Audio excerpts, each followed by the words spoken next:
Hello everybody, today we will be going over a quadratics problem at the IB Math Studies level. So for problem number 6, they give us the function which I wrote above on the up above to the right, and they draw us the graph, right? So for part A, we need to write down the y-intercept of the graph. Okay, the y is on the vertical axis, okay, so it's somewhere along this line where the function touches, which is right here. Okay, this is the y-intercept. Now we got to figure out which set of points it is, right? And so anywhere along the y-axis, what is one thing that all of these points, all of these points have in common, right? The one thing that they have in common, of course, is that they're all y-intercepts, but also because they're y-intercepts, their zero value is going to be zero. I mean, sorry, their x value is going to be zero. Okay, in all of these different sets of points, x has to be zero, right?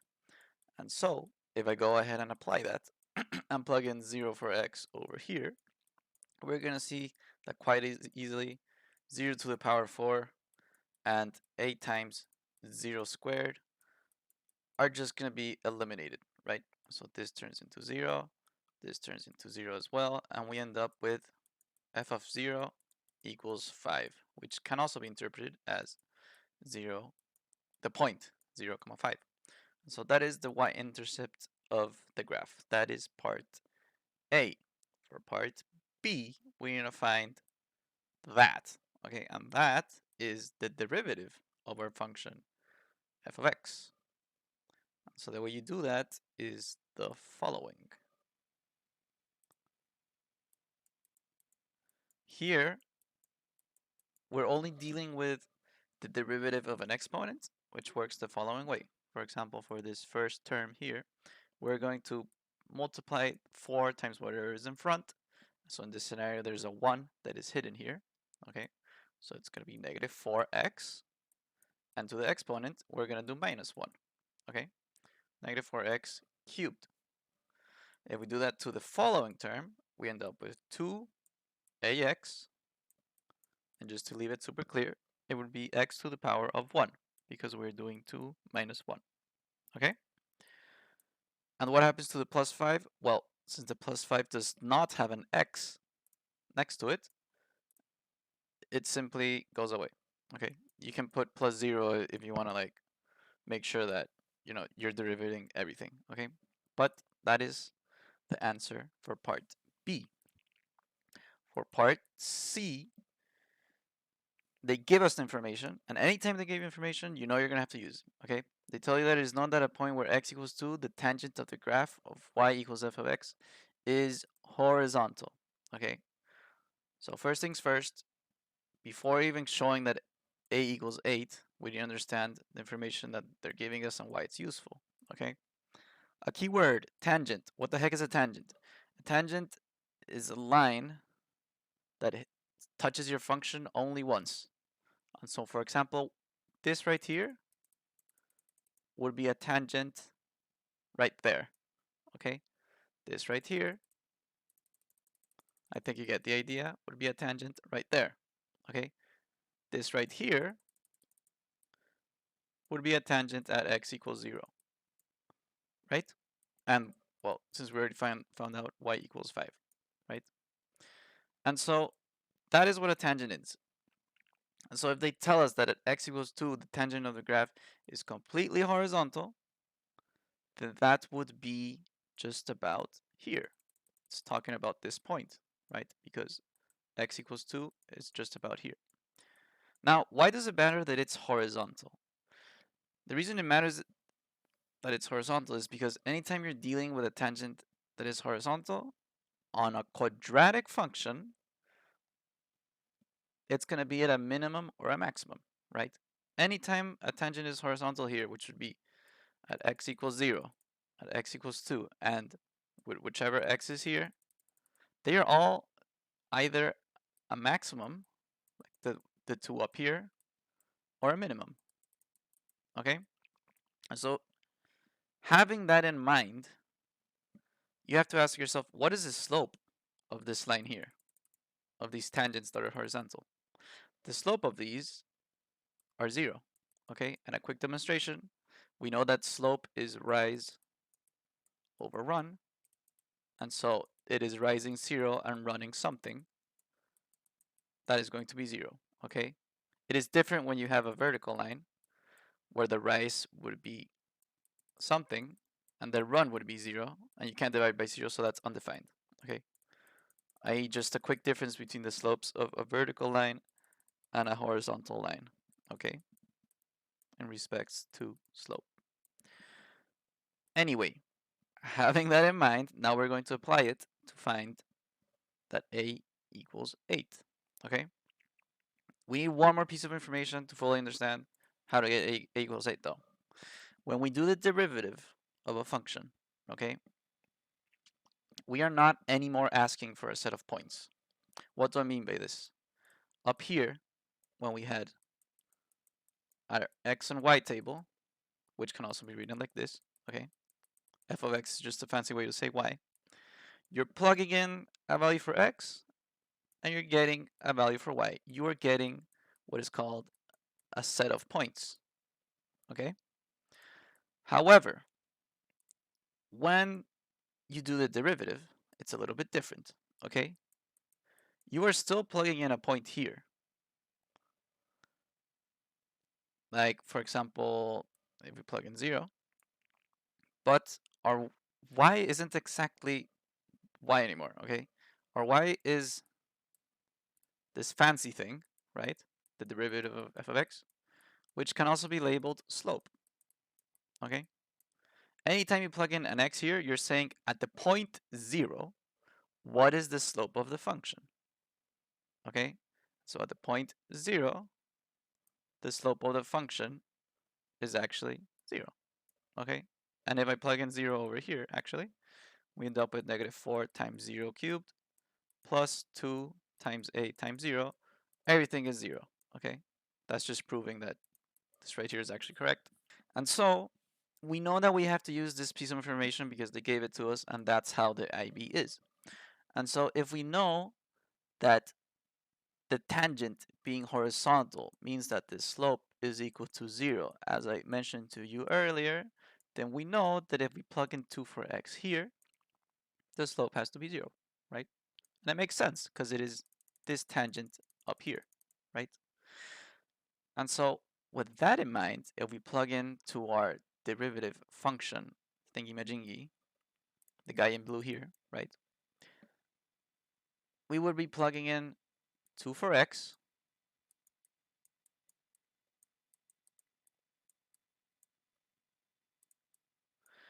and we know that the slope is going to be 0, okay? It's very important that you do it this way and not that way. Here's why. This way, you are asking the function, when your x value is 0, what is your slope, okay? Which is very different to this, which is saying, if my slope is 0, what is my x? However, I already know both pieces of information, so I can plug both of them in, and I end up with only one variable. Okay, so here I just have to solve for a. And so doing that, we end up with negative 4 times 8 plus 4a equals 0. Okay, and so we move this over to the right side to get 4a alone, and we end up with 4a being equal to 32. We divide by 4 on both sides, and effectively we end up with a equals 8, which is part C. Part C, part I, to specify. And then they ask us part C, C part 2 to find f of 2, okay? So we just have to plug in f of 2 up here using this in red, right? And we end up with negative 1 times 2 to the power of 4 plus, since now we know the value of a, 8 times 2 squared plus 5.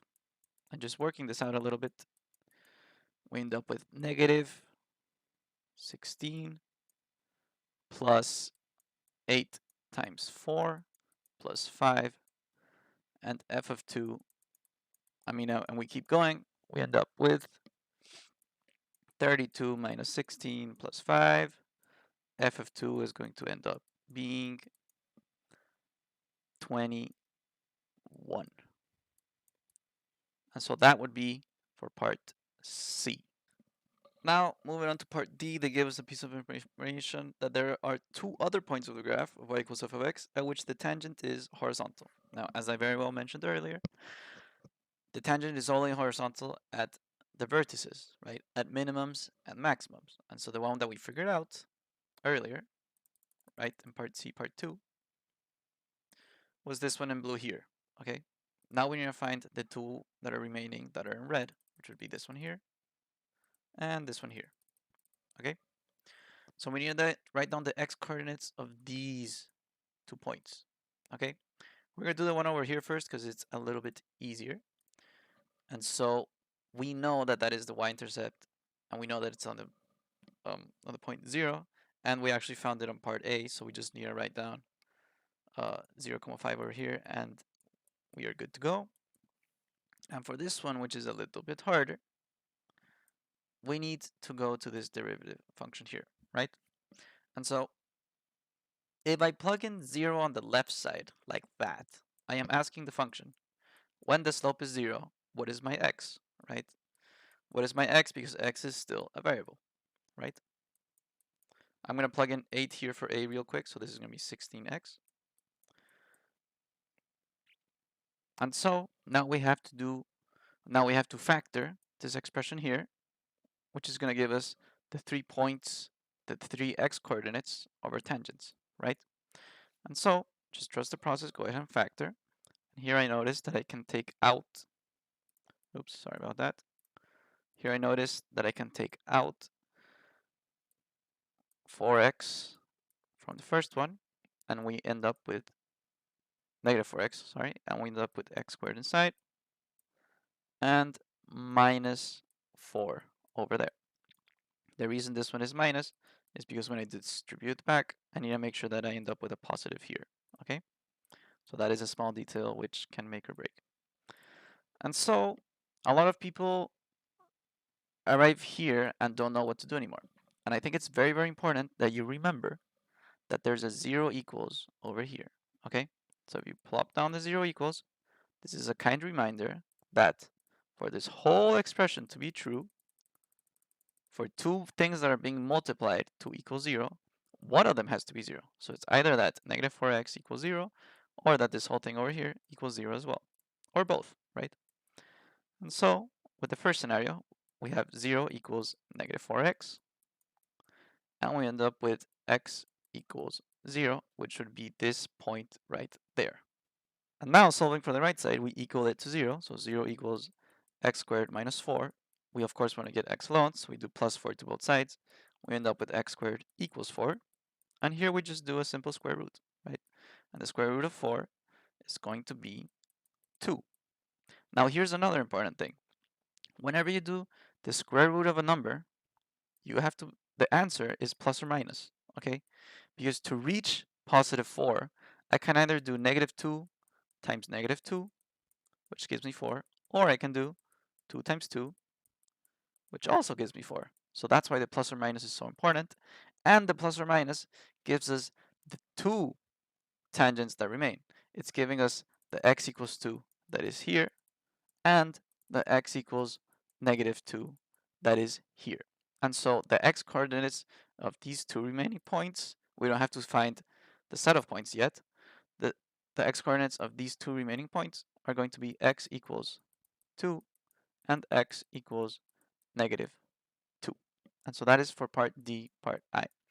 For part D, part double I, we're going to find the intervals where the gradient of y equals f of x is positive. Now first things first, what the heck does gradient even mean? Gradient is a fancy way to say slope. Okay, so it's making reference to m. And so it is asking sorry, it is asking for when the function is positive, right? So just looking at it from a very general standpoint, sometimes it's easier to find the inverse, right? What do I mean by this? Let's find the parts where it's negative first, okay? Where is it going down? It is going down from here to here and from here to here. Where is it going up? From here to here and from here to here. Now there's two important things that I just did, okay? The first is that you want to go from left to right when you're drawing these things.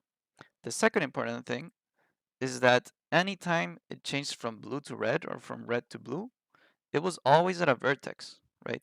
On this vertex here, it went from blue to red. On this vertex here, it went from red to blue. And in this vertex here, it went from blue to red, right? And so have both of those things in mind. Draw it from left to right because it's more intuitive. Be careful with the vertices, the maximums and minimums. And also, just because it depends on your brain, but for me, it helps me to find the opposite first and then fill in the blanks, right? So I first found the parts where it's negative and later where it's positive. Okay, but to each their own, those are the three pieces of advice I can give. And so it's positive where it's blue, right? Another way to say this is that it is positive from negative infinity until it reaches x equals negative 2, and then it is positive from x equals 0 over here until it reaches x equals 2, right? And so you can literally write that as your answer. You can say from negative infinity to x equals 2 and from x equals 0 to x equals positive 2. So I'm just saying, like, you can literally write it out and you're going to get full credit. But if you want to write it down in the fancy math terms, that would be the following way. Okay? You could put something like this. You could say that the derivative of f of x is greater than or equal to 0 in the points where we have negative infinity to negative 2. This is a negative, my bad. And from 0 to 2. Okay, so this is the fancy math way. And this right here is just textual. Honestly, both work, whatever makes you feel comfortable. Okay, they both give you full credit. Just be consistent. So that is part D, part double I. Now we have part E, where we need to write down the range of f of x. When we talk about range, we are talking about its y values, okay? So how high or how low it reaches. When we talk about the domain, we are talking about the x values, so from left to right. And so if we look at the function over here, right? If we look at the range, it is only the y values, right? And so what is my, you always want to ask yourself two things. What is my highest y value and what is my lowest high value, okay? My highest is either this one or this one. And what is my lowest? A lot of people would say it's here or here. And the very, very common mistake is saying that it is there, okay? There it is not your lowest because this red point over here is literally lower than that one. Okay, but it's common to assume that, oh, but it's my minimum. Yes, on your vertex, it is a minimum, but it's not the lowest value that it can be. Therefore, it is not the lowest part of the range, right? So careful with that. For the range, we're going to say that since this function goes on for infinity over here, we're going to say that our y values, or our range, is from negative infinity to this point here, right? Or this one. And earlier we found out that it was 21, okay? So it's from negative infinity to 21. That is how high my range values go. A more visually appealing way to do this is to draw horizontal lines and see where you end up, okay? And my highest point here would be there or there, which are both 21, okay? And of course, if I keep going down, it's going to be just infinity. So that is how you find the range. The fancy way to write it is the following, or how I used to do it. I would put that my y values are going to be from negative infinity to 21. Oh, well, and I guess instead of fancy math writing here, you can put from negative infinity to 21, okay? So either of these will give you full credit. So that is part E. Part F, we need to write down the number of possible solutions to the equation f of x equals 5. And so, I know that sounds confusing, so just always follow the method, okay? And the method dictates that here we're gonna just plug in 5 for f of x and see what happens, right? And so, if we go ahead and do that, here we have, so here in red, right? We're gonna have 5, because f of x equals 5, is gonna be negative x to the power 4 plus 8x squared plus 5. So conveniently, we're going to get rid of the 5's right away. We end up with 0 equals negative x to the power 4 plus 8x squared. And so now, at this point of the problem, where we have 0 equals negative x to the power 4 plus 8x squared, we need to factor, right? Factor and just see what happens, see how many solutions you can get, right? Similar to when we factored to find the x values of here, here, and here, we're going to do the same thing, okay? And so if we go ahead and do that, I am going to factor negative x squared from both. And so inside, I end up with um, x squared minus 8, right? And so, similar to before, one of these has to be 0 in order for the whole thing to be true. And so we end up with 0 equals negative x squared on one side. And on the other side, we end up with x squared minus 8 equals 0. And so if I get x to the other side just to make it positive, because that's what we're used to doing, and then I do square root, I end up with x equals plus or minus 0.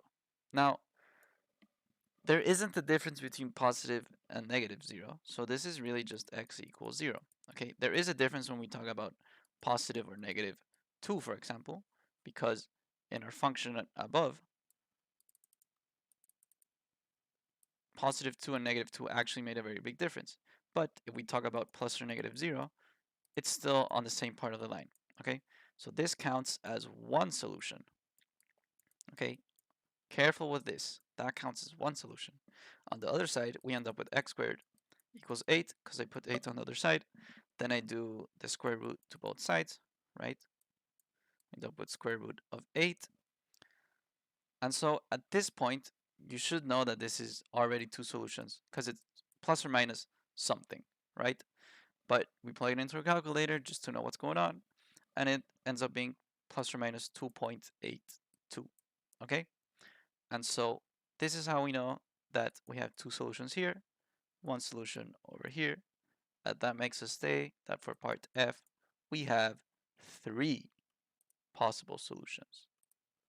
3. And your proof would be everything down here, okay? So that is for part F. Finally, for part G, we have the equation f of x equals m, where m is a real number and it has 4 solutions, and to find the possible values of m. And so I feel like the best approach for this, more than mathematically, although it's possible, I think it's better to approach it from a more graphical way, okay? For example, at f of x equals 5, we have 3 solutions, okay? How can we see this visually? F of x, which is the same as y, when it is 5, has 3 solutions. And so if we go to y equals 5, which we know is right here, this right here is y equals 5, we have 3 solutions. The three solutions are this one, because it touches the line, the function here, touches the function there, and the function here. So that would be 5 solutions. If I put a lower value for y, for example, I don't know, y equals, -4, then we end up with, bada bim, bada boom, only 2 solutions. And so this is asking for where it has 4 solutions. And so where in this line does it touch 4 times? And so just above 5, even if we're saying it's y equals 5.0001, it is above this vertex. And so a very thin line over here would cut through in the following locations. It would cut through there, there, there, and there. It would cut 4 times. If we do something more, like y equals 10, something around here, it would cut through here, here, here, and here. And so quickly we notice that there's 4 solutions. Now what if I do y equals 22? Okay, y equals 22 would be just above here and it would touch nowhere. But if we end up with something like y equals 21, it would cut through both of these maximums, right? And so this would actually be this one here, the 21, which is this line here, would be 2 solutions, okay? But just below that, like y equals 20, bada bim, bada boom, we end up with 4. This one, this one, this one, and this one, okay? So the trend that we're seeing here is that if it's 5, we have 3. If it's 21, we have 2. And since we're going for 4, it's going to be everything in between. One way or another, it's kind of like this area, if that makes sense. And this is cut off by y equals 21 and y equals 5. Okay, so that is why I think it is much better to approach this from a visual aspect. Okay, and so find the possible values of m. The possible values for m is going to be from 5 to 21, but not including them. And the more mathematical way to say it would be where m is greater than 5 but less than 21. And so that is how you solve for part G. And this, if you somehow watch the whole video, is how you solve a pretty tough quadratic functions problem. I think it is very good to study this one because it has from y-intercept to derivative to, to factoring a bunch, to just finding set of points, finding the range. Maybe some other problem has the domain, which is the x values instead of the y values, finding the intervals. This is a very, very, very complete problem. So if you watched all of this and you feel good about it, make sure you study it twice. And hey, good job, bro. So that being said, I hope it helped, and I will see you on the next one.